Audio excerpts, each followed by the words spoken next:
tawarkan perdamaian, tawarkan dialog, tawarkan menyelesaikan persoalan bangsa tanpa pertumpahan darah. Betul? Setuju? Tapi kalau ternyata mereka tidak mau, terus menerus berbuat zalim, terus menerus menindas rakyat, terus menerus merusak bangsa dan negara, terus menerus mengkriminalisasi ulama, terus menerus memang ingin menumpahkan darah, maka apa boleh buat, dari revolusi akhlak bisa berubah menjadi jihad fisabilillah, saudara. Takbir. Ya salli wa sallim daiman abada ala habibika khairil khalqi kullihim. Saudara, Indonesia bikin undang-undang namanya Omnibus Law. Undang-undang apa? Omnibus Law. Niatnya sih bagus, katanya untuk mempermudah dan memperlancar dunia usaha, katanya. Untuk meringkaskan lebih dari 70 undang-undang dalam satu undang-undang saja, katanya. Lalu bagaimana sikap kita? Ya kalau untuk kebaikan sih ya nggak ada masalah. Cuman yang jadi masalah, saudara, ini undang-undang prosesnya lucu. Dari 800 halaman jadi 900-an. Dari 900 naik jadi 1000-an. Dari 1000 turun lagi jadi 812. Dari 812 naik lagi jadi 1000 sekian. Ini lagi bikin undang-undang, apalagi bikin kwitansi warung kopi. Betul? Betul. Yang namanya bikin undang-undang, saudara, ini saya mau kasih tahu nih, masyarakat mesti paham nih semua nih. Yang namanya undang-undang sebelum dibuat, sebelum disidangkan, saudara, DPR itu harus mengundang tokoh masyarakat dari semua elemen, saudara. Undang ulamanya. Loh, kenapa ulama mesti diundang? Karena dalam undang-undang Omnibus Law ada hal-hal yang menyangkut agama. Undang juga, saudara, ormas-ormasnya, saudara. Undang juga pengusahanya, undang juga buruhnya, undang juga mahasiswanya. Ajak dulu dialog. Gak boleh langsung bikin undang-undang, saudara. Karena DPR itu wakil rakyat, bukan wakil partai. Betul? Betul? Ada nenek-nenek ngomongnya salah melulu. Saudara, sampai presiden aja dibilang petugas partai. Orang kalau sudah jadi presiden, saudara, itu kepala negara. Buat semua rakyat Indonesia, bukan petugas. Kalau mau jadi petugas partai, lu berhenti jadi presiden. Ngerti? Lanjut lagi. Jadi kalau semua tokoh sudah dipanggil, baru mereka rumuskan, mereka tampung masukan-masukan. Itu yang pertama.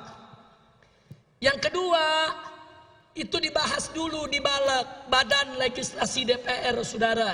Enggak langsung dibawa ke paripurna. Fraksi-fraksi ikut membahas, utusan-utusan partai ikut membahas. Puncaknya nanti di paripurna. Nah, di paripurna ini menarik. Seluruh anggota dewan yang berjumlah ratusan orang, 500 orang lebih, saudara, itu harus baca kalimat per kalimat, kata per kata, huruf per huruf, dan disahkannya pun per pasal dulu. Baca satu pasal satu, ayat satu dibacain. Bagaimana semua anggota setuju? Setuju. Pasal satu setuju. Kemudian pasal 2 dan seterusnya. Makanya selama ini undang-undang nggak pernah tebal, paling-paling 10 halaman, 15 halaman. Supaya apa? Supaya gampang dibaca, gampang dikaji, gampang dikoreksi. Tahu-tahu sekarang dibikin 1000 halaman. Nggak apa-apa, tapi lu baca. Mau mulut bebusa lagi lu baca. Nah kalau lu nggak baca, main ketok palu disahkan, saudara. Ini kan namanya ngawur. Baca.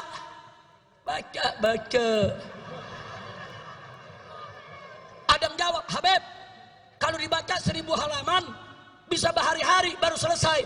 Yang suruh buat 1000 halaman siapa? Goblok. Betul?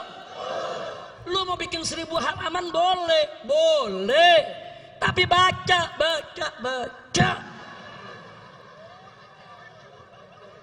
Mau tuh mata sampai belekan lagi lu baca. Betul? Lo kenapa? Ini undang-undang. Kalau sudah diketok palu, kita semua ini wajib untuk mematuhinya, saudara. Nggak boleh sembarangan. Ketua PDPR ditanya, bagaimana ibu? Apa ibu sudah baca semua? Jawabnya, ya sudah baca secara acak. Ketua DPR-nya aja, saudara, kelasnya seperti ini. Tidak mau baca tuntas, itu undang-undang. Kalau kau tidak baca tuntas, tidak boleh kau ketok palu untuk besarkannya. Betul? Takbir. Sekarang saya mau tanya, bikin undang-undang, nggak pakai baca ketok palu, punya akhlak gak? Punya akhlak gak? Punya akhlak gak? Gak punya akhlak, saudara. Jadi sekarang ini kita sedang krisis akhlak. Dari mulai presiden, menteri, sampai pejabat ke bawah, krisis. Nah kalau ada yang jawab, tapi Habib, masyarakat juga banyak krisis akhlak. Jelas, masyarakat banyak krisis akhlak, manakala pemimpinnya tidak berakhlak. Kalau pemimpinnya berakhlak, ulamanya berakhlak, umaroknya berakhlak, masyarakat juga akan berakhlak. Sinfan minan nas, in soluha, soluhan nas, wa in fasada, fasadan nas. Ada 2 golongan manusia. Kalau keduanya baik, masyarakat semua baik, ya kawan. Kalau keduanya jelek, masyarakat semua rusak, ya kawan. Nah, jadi jangan salahkan rakyat dulu, jangan salahkan masyarakat dulu, saudara. Jangan lihat para pemimpinnya. Kalau mereka tidak berakhlak, kalau mereka tidak menjaga akhlak, wajar, pantas. Kalau yang di bawah akhirnya banyak lagi yang tidak memandang akhlak. Betul? Betul? Nah gitu saya mau tanya, kalau sudah krisis akhlak begini, berarti revolusi akhlak penting tidak? Perlu tidak? Setuju? Siap revolusi akhlak? Siap revolusi akhlak? Takbir! Takbir! Sallu ala Nabi. Nah, sebelum saya akhiri, saudara, ada yang mengatakan begini, kenapa Habib Rizik dan kawan-kawan masih buka pintu dialog, masih buka pintu rekonsiliasi, masih buka pintu perdamaian? Kata mereka, revolusi itu tidak kenal kata damai, revolusi itu tidak kenal kata rekonsiliasi. Saya mau jawab, revolusi yang tidak kenal kata damai itu bukan revolusi akhlak namanya, saudara. Revolusi yang tidak kenal kata rekonsiliasi itu, saudara, namanya bukan revolusi akhlak. Revolusi yang tidak membuka pintu dialog itu juga namanya bukan revolusi akhlak. Nah jadi saudara, kalau mereka mau bicara revolusi berdasarkan ajaran Nabi, ajaran Islam, Al-Quran dan As-Sunnah, nggak boleh kita menutup pintu dialog, menutup pintu perdamaian, menutup pintu rekonsiliasi. Kira-kira jelas tidak? Ada lagi mereka bilang, kalau Habib Rizik buka pintu dialog, buka pintu rekonsiliasi, buka pintu perdamaian, berarti Habib Rizik sudah mulai lembek.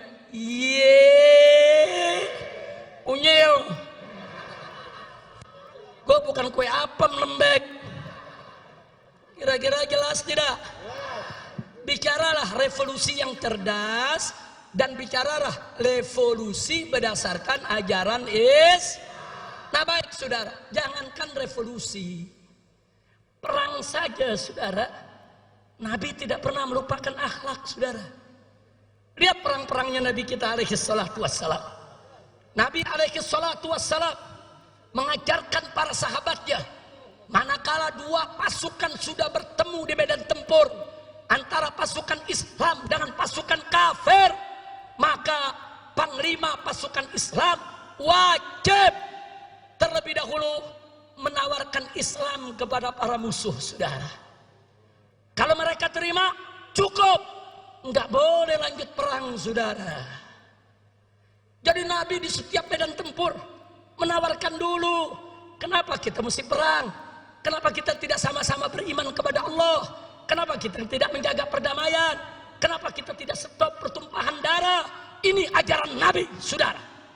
Di medan perang saja dua pasukan sudah bertemu, berhadapan, menghunus pedang, Nabi tetap membuka pintu dialog, Nabi tetap membuka pintu perdamaian, Nabi tetap saudara memberi kesempatan kepada lawan untuk berubah pikiran agar tidak terjadi pertumpahan darah. Saya tanya, akhlak Nabi mulia tidak? Bagus tidak? Takbir. Saya mau katakan kepada mereka yang mengatakan revolusi tidak kenal damai dan tidak kenal rekonsiliasi, revolusi Anda tidak punya akhlak.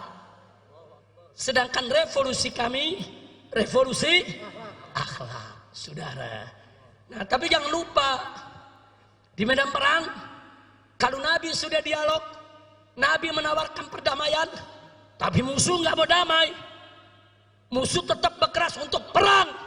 Maka Nabi dan para sahabat sejengkal pun tidak akan pernah mundur, saudara. Takbir, takbir. Begitu juga revolusi akhlak kita. Tawarkan perdamaian, tawarkan dialog, tawarkan menyelesaikan persoalan bangsa tanpa pertumpahan darah. Betul? Setuju? Tapi kalau ternyata mereka tidak mau, terus menerus berbuat zalim, terus menerus menindas rakyat, terus menerus merusak bangsa dan negara, terus menerus mengkriminalisasi ulama, terus menerus memang ingin menumpahkan darah, maka apa boleh buat, dari revolusi akhlak bisa berubah menjadi jihad fisabilillah, saudara. Takbir, takbir, takbir. Siap jihad, siap jihad, takbir. Jadi kalau kami menawarkan dialog, berarti kami tidak mau perang. Kalau kami menawarkan rekonsiliasi, berarti kami nggak mau pertumpahan darah, betul? Kalau kami menawarkan perdamaian, berarti kami tidak mau kerusakan. Tapi ingat, tidak ada kata damai dengan kezoliman. Berarti kalau orang zolim mau damai, lu stop kezolimannya, betul? Kalau nggak di stop kezolimannya, ada damai tidak? Ada damai tidak? Haram kita berdamai dengan kezaliman, saudara. Kira-kira jelas tidak? Paham semua? Maka itu saya mau tanya, malam ini ngerti tidak revolusi akhlak? Ngerti tidak revolusi akhlak? Jadi kalau revolusi akhlak menawarkan lebih dulu dialog, bagus tidak? Menawarkan lebih dulu perdamaian, bagus tidak? Menawarkan lebih dulu rekonsiliasi, bagus tidak? Bagus tidak? Tapi tidak ada kata damai dengan kezaliman, betul? Siapa zalim ingin berdamai, stop dulu kezalimannya, betul? Takbir. Tapi kalau sudah ditawarkan kedamaian, ditawarkan dialog, ditawarkan rekonsiliasi, mereka ternyata congkak, angkuh, sombong, merasa paling besar, merasa paling kuat. Demi Allah, habaib ulama dan umat Islam tidak akan pernah mundur jihad untuk melawan kezaliman, saudara. Takbir. Sallu ala nabi. Nah, maka itu saudara, akhirnya saya kabarkan insya Allah, setelah nanti saya istirahat beberapa hari, agar kondisi betul-betul fit, saudara, saya dengan pengurus DPP FPI akan keliling Indonesia. Kita akan datangi setiap provinsi, kita ajak semua umat, dan kita akan melakukan koordinasi dan konsolidasi untuk revolusi akhlak. Setuju tidak? Setuju tidak? Jadi jangan coba-coba ada pihak yang menghalangi tabligh akbar kami, yang menghalangi yaitu daripada konsolidasi kami. Karena kali ini kami tidak akan pernah tolerir siapapun yang coba-coba menghalangi tabligh dan pengajian umat Islam. Betul? Betul? Siap jaga tabligh akbar, siap bela tabligh akbar, siap jaga pesantren para kiai, siap jaga majlis-majlis para habaib. Takbir! مولاي صل وسلم دائما